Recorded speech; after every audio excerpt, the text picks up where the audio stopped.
Welcome to the AI Empowered Mom podcast. AI Empowered Mom is on a mission to reduce the mental load of parenthood through AI assistance by helping moms delegate draining tasks and reclaim their time, energy, and joy. I'm Sarah Dooley. I'm the founder of AI Empowered Mom and the host of the AI Empowered Mom podcast. And I am so happy to be joined today by Heather Gephart. Heather is the founder of Next Horizon Now.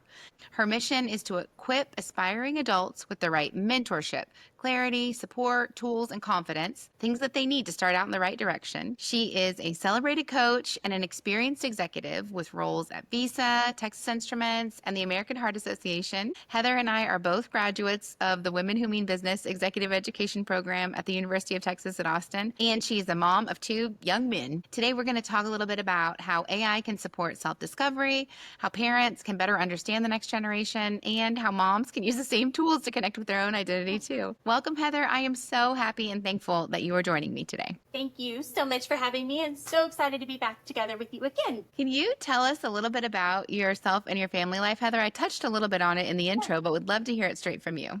I am the mom of two boys. One is just wrapped up his freshman year in college, which is really exciting. I'm really proud of him. The other one is a rising senior. He's wrapping up his junior year in high school. In the grind, just like so many moms out there right now, different steps of their journey. We actually talk a lot about how AI, has come into our landscape and how it's going to really impact their futures as well. We're huge sports fans. We watch a lot of football. We watch a lot of basketball, soccer. That was my sport. One thing that's really close to my heart personally is community involvement. And through my entire life, I've been really heavily involved in the community, especially with youth. A lot of my community service has been with our football and our booster club and really all of our sports clubs. Prior to that, I really tried to close the equity gap and making sure that all of our athletic booster clubs are, equally disseminating, the funds that we get to make sure the entire school, women's sports, men's sports, are getting, an equal share. And so when I came onto the high school front, I just wanted to make sure that because I was focused on football primarily, that our men are just as good as they are off the field as on the field. So when we start talking a little bit today about AI and how it's going to impact all of these kids that I've been so close to for so many years, it really is at the core of me. I want to make sure that they are positioned for the best success that they can have. And this is one area that's really tough to navigate, frankly. So that's my community. Corporate, yes. I started my career in their .com era, which was kind of a horizon of its own. We were developing websites. What's that? Do we need one? Going that far back into the corporate world where things started getting real, doing real big transformations on an enterprise scale. And that's kind of what brought me to Next Horizon now is seeing how that is impacting those kids today and how I can take my skills and my knowledge and help them launch to their next step in their journeys and their professional careers. Well, what led you, Heather, to take it from the booster role and supporting your community at your school to formally mentoring and coaching Gen Z? A lot of it was really just at home the uncertainties of my boys asking the question, well, what am I going to do with all this? Like, one of mine wants to be a veterinarian. And he's curious, a robot's going to take that career over. The other one wants to be an investment banker, and he doesn't know if the algorithms out there are going to do his job. It's hard to navigate this complex world. And as parents, we should be thinking about, what am I investing in and sending my kid to college?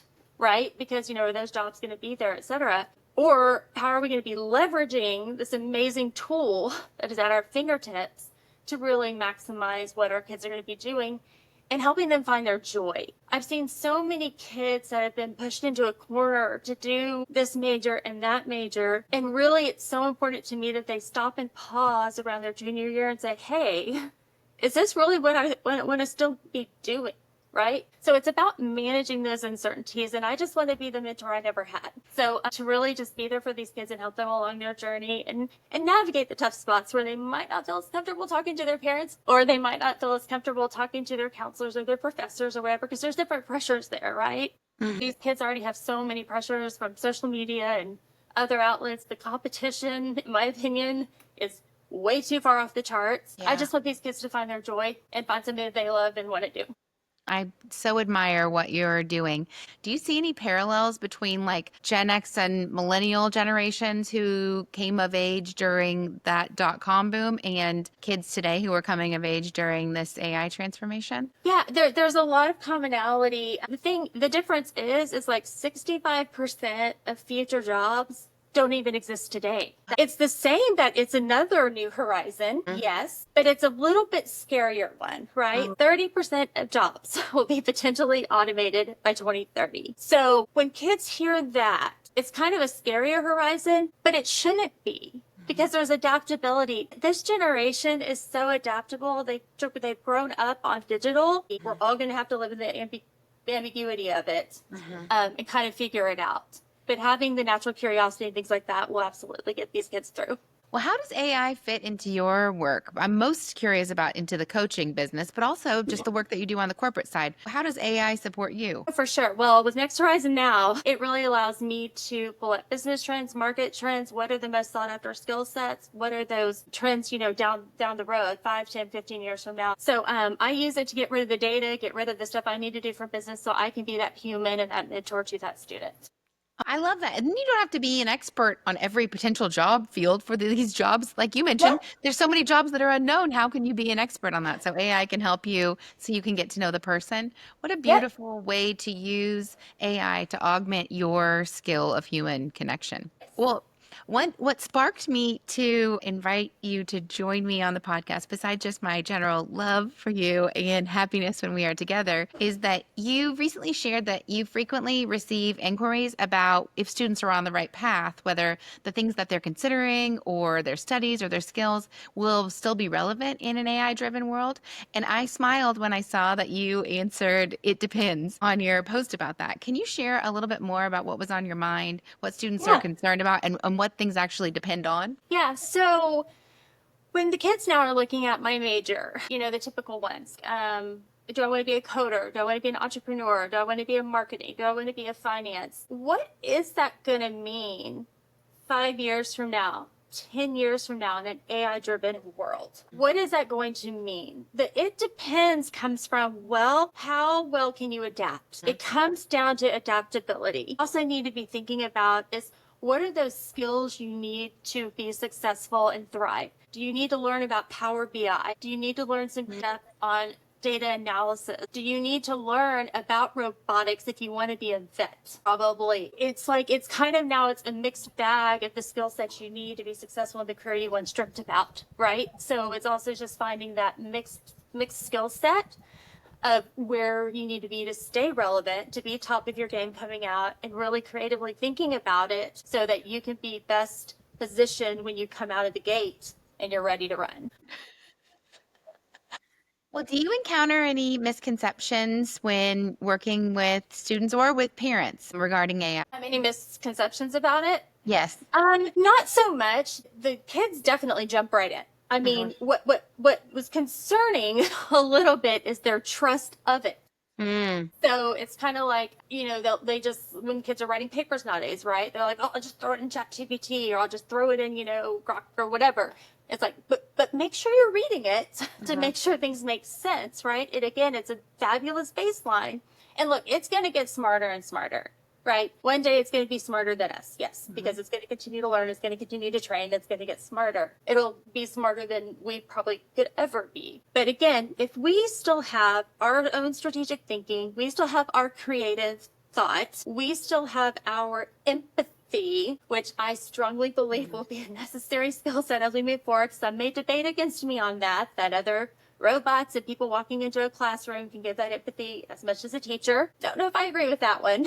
A teaching's going to be replaced. But I think there's really no misconceptions of it other than I think we still need to validate it at this point in time. Still need to make sure these students are validating it at this point in time. And parents should definitely walk the journey alongside their children in this. I think that's a really smart way to connect with their children. Because these kids, this is one thing, these kids are not so trusting of the corporate setting at this point in time, at least. So they're looking for entrepreneur ideas, business ideas, new ways of thinking. So if they want to, instead of a lemonade stand, maybe they want to get super creative. What's a business idea for a kid who loves this, this, and this?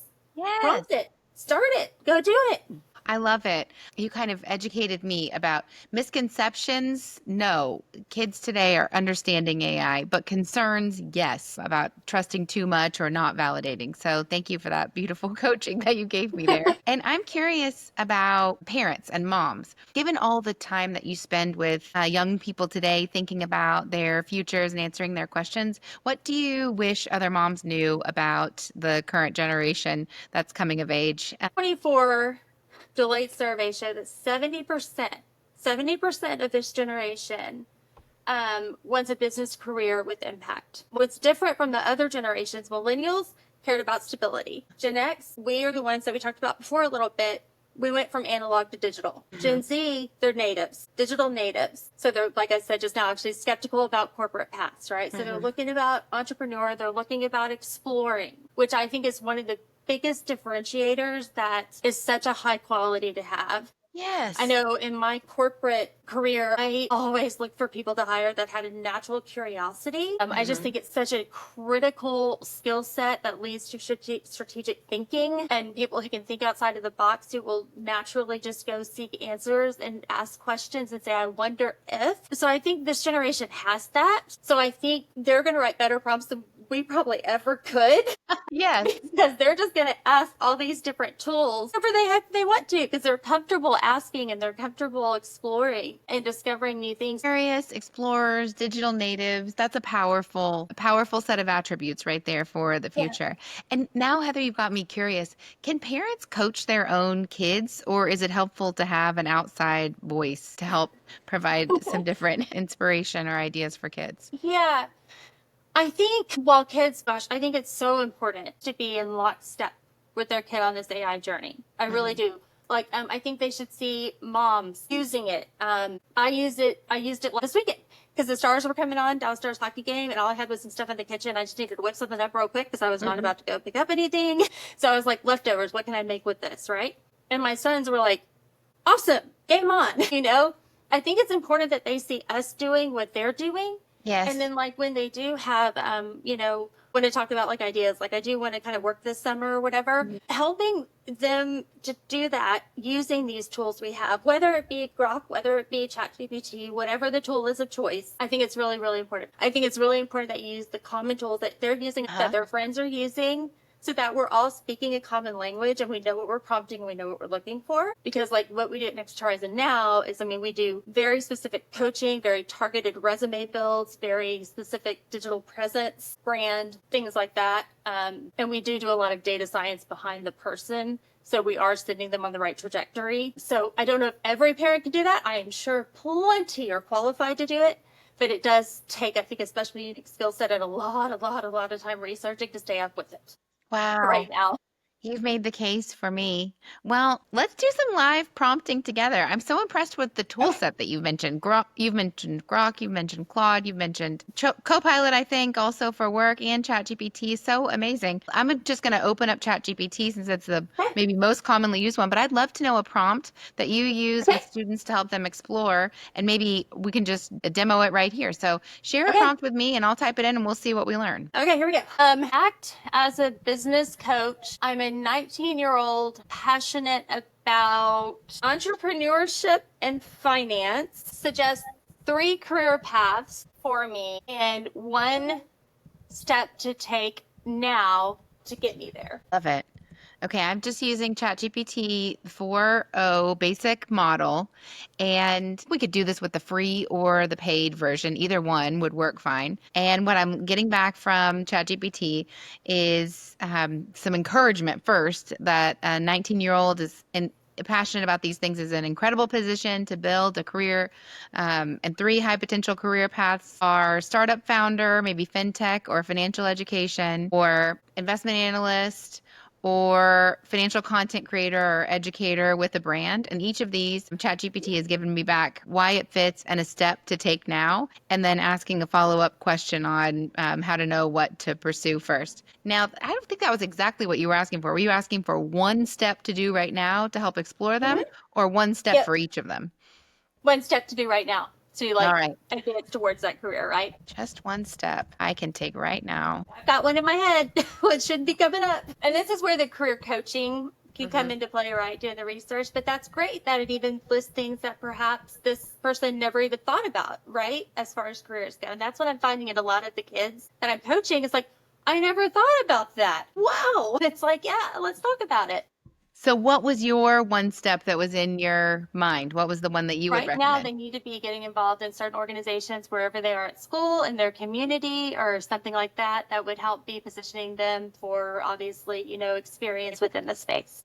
Okay, well, you and ChatGPT are totally aligned. Start building your personal brand through activities focused on entrepreneurship and finance. That gives you credibility, opportunities for internships, and more clarity on which area you're most interested in. Easier said than done, too. I mean, the world has become, with this generation right now, so competitive in getting good internships. It is tough. I mean, we're living it and breathing it. It is tough. So what we help our kids to do at Next Doors now is we find creative ways to fill those gaps if you don't get the spot in the big program at your university. But I just want to reassure everyone here, there are always creative ways to solution the problem. So if your resume isn't building at the point in time you want it to, or the way you want it to, that we just talked about, talk to someone. It is not me, talk to somebody, because there are absolutely creative ways to be building your kid up for success when they graduate. Okay, well, let's switch over into what I am affectionately calling chatbot mode. I will ask you some quick questions and you be the chatbot. Just say whatever comes to your mind. Okay.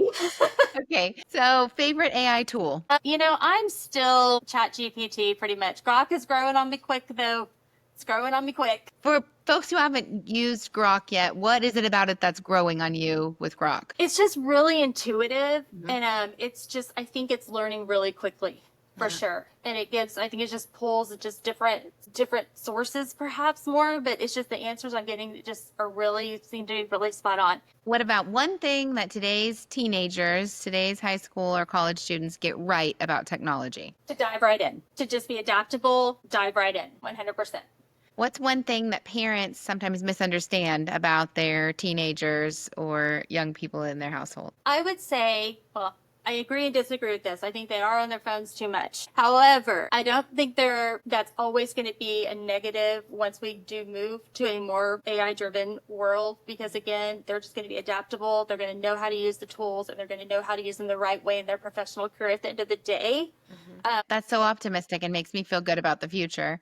What about a life hack you've used this year? Doesn't have to be AI, but some life hack that you've tried that's made life a little bit easier. I am so old school still. As digital as I am, I still use a whiteboard. I call it kind of my operations station. I have a chalkboard that has my weekly menu on it, so no one has to ask me what's for dinner. I know it's so sad. I should know better. I should have this all on something else automated. And I still have color coding for each of my kids and my 2 dogs and my husband on a calendar of what's happening each day. And I have a grocery list now, so I don't have to make my own list of groceries. It's a whole operations board. It's as if you were like a traffic controller on a Operation station. Love it. What about a health tip? I learned a lot of new health ideas because that is something that's so important to you. And I think you're one of the first people that ever told me about a cold plunge. So give us a health tip that you use that maybe we can try adopting. Yeah. So 4 days a week, I'll just say the one I do religiously. 4 days a week, I hot sauna, and then I get in the plunge at 43 degrees for 6 to 7 minutes. And it's just a routine I refuse to get out of, because it just revives me, makes me feel good, gives me the energy I need. So knock on wood, hopefully I remain well and healthy. What about a book or a podcast that you could recommend to folks who might be listening who are looking for their own next horizon? There's a lot of books. I mean, Crossing the Chasm is a great one. Lean Startup's a great one. I really think what the book I'm living the most right now is Letting Go. I'm trying to think of the author. Nick Tritton is the author. Letting Go. And as a mom, I think it's really important that we do learn to let go in certain circumstances and in certain instances, and we watch our reactions. Because I think as professionals and as moms, there are certain times where perhaps our reaction may not have been the best. And the chapter I'm reading right now is literally, what would your future self say? And it really gave me pause over the weekend as I was reading that part. I was like, my future self would not have been proud of my reaction. So I'm learning to take more pauses And it's really teaching me a lot. Last question. Let's close out on this one. What's one thing you'd say to a mom herself who might be feeling unstuck or unsure of her next step? What can she do to take that next step? I think allow yourself grace always.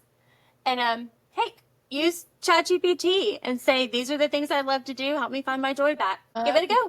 I love it. Well, AI won't tell us who we are, but it can help us ask better questions and help us all, whether we are young people today thinking about high school or college, or moms thinking about what's next for us. AI can help us on our path to discovery. If folks want to listen and learn more from Heather, they can find her on LinkedIn at Heather Gephart. That's Gephart. And they can also find her Next Horizon Now website at nexthorizonnow.com. That's a good domain that you got there. Thank you so much for being here, Heather. And thank you all for listening to AI Empowered Mom. I hope today gave you a little bit of clarity, a little bit of confidence, and maybe even left you feeling a little bit empowered to try something new with AI this week. Thank you, and we'll see you next time.